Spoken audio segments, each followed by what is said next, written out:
নমস্কার বন্ধুরা, welcome to promote those art. এখনও সাবস্ক্রাইব করা না হয়ে থাকলে প্লিজ সাবস্ক্রাইব। কি বলুন তো এটা? হ্যাঁ, ঠিকই ধরেছেন, এটা মোচা। আজকে নিয়ে চলে এলাম মোচার ডালনার রেসিপি। নারকেল দিয়ে নিরামিষ করে মোচার ডালনা। মোচাগুলোকে ঝিরিঝিরি করে কেটে নিয়ে যে প্রসেসে মোচা কাটতে হয় সেইভাবে কেটে নিয়ে নুন হলুদ দিয়ে সিদ্ধ করে নিলাম। সিদ্ধ করে জলটা ফেলে দিলাম। ফেলে দিয়ে তারপর এদিকে গোটা গরম মশলা, জিরে, তেজপাতা, শুকনো লঙ্কা ফোড়নে দিলাম। দিয়ে তার মধ্যে ডুমো ডুমো করে কেটে আলু দিলাম, নুন হলুদ দিলাম। আলুগুলো খুব ভালো করে ভেজে নিলাম। নিয়ে সিদ্ধ করা মোচাটা মেশানোর আগে আমি সমস্ত মশলাগুলো দিয়ে নিলাম। জিরে গুঁড়ো, ধনে গুঁড়ো, লঙ্কার গুঁড়ো, আর হ্যাঁ, আদাও দিয়েছিলাম। নারকেল কুড়ে রেখেছিলাম, সেই নারকেলটা মিশিয়ে নিয়ে অল্প জল দিয়ে দিয়ে কষিয়ে নিলাম। চাপা দিয়ে দিয়ে এমনভাবে কষাতে হবে যাতে আলুগুলো সিদ্ধ হয়ে যায়।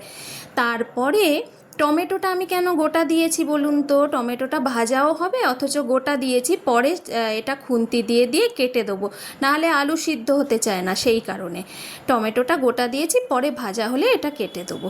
মোচাগুলো দিয়ে নিলাম। আর একটু হলুদ দিলাম, হলুদটা একটু কম লাগছে না, হলুদ দিলাম। ভালো করে চাপা দিয়ে দিয়ে ভালো করে কষিয়ে নিতে হবে। জল খুব বেশি দেওয়ার দরকার নেই। মোচাগুলোকে তো জল ঝারিয়ে একটু চেপে নিয়েছিলাম, চটকে নিয়েছিলাম, যাতে করে ভালো মিক্সড হয়। তারপর এর মধ্যে যখন সিদ্ধ হয়ে যাবে পরিমাণ মতো চিনি দিতে হবে। যারা মিষ্টি খেতে পছন্দ করেন, আমরা মোচাতে বেশ ভালোই মিষ্টি খাই, তাই মিষ্টি অনেকটাই দিলাম। ঘি দিলাম। যদি কেউ গুঁড়ো গরম মশলা দেন দিতে পারেন। আমি গোটা গরম মশলা দিয়েছি বলে গুঁড়ো গরম মশলা আর দিলাম না। বাড়িতে তৈরি গুঁড়ো গরম মশলা দিলে তার স্বাদ কিন্তু ভালোই হয়। গুঁড়ো গরম মশলা আমি বাড়িতে কিভাবে বানাই সেটা একদিন আপনাদের দেখিয়ে দেব। এইভাবে মোচাটা যত শুকনো শুকনো হয়ে আসবে তত টেস্ট বাড়বে। তারপর এটাকে পাত্রে নামিয়ে নিলাম গরম ভাত দিয়ে। আহা, খুব সুন্দর টেস্ট। খেয়ে দেখবেন, রান্না করে দেখবেন। মোচা অনেক কিছু দিয়ে হয়, নারকেল দিয়ে হয়, মুগ ডাল দিয়ে হয়, চিংড়ি মাছ দিয়ে হয়।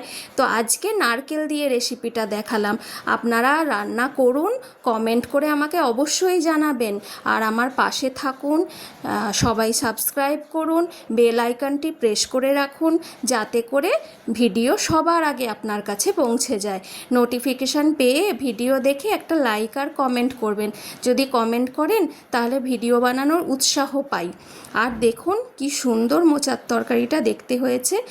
আর এইভাবে মোচা দিয়ে পুরো ভাত খাওয়া হয়ে যায়। যাক, আমার শাশুড়ি মা মোচাটা কেটে দিয়েছিলেন। প্রতিবার বাজার থেকে কেটেই নিয়ে আসা হয়, এবারে কেটে আনা হয়নি।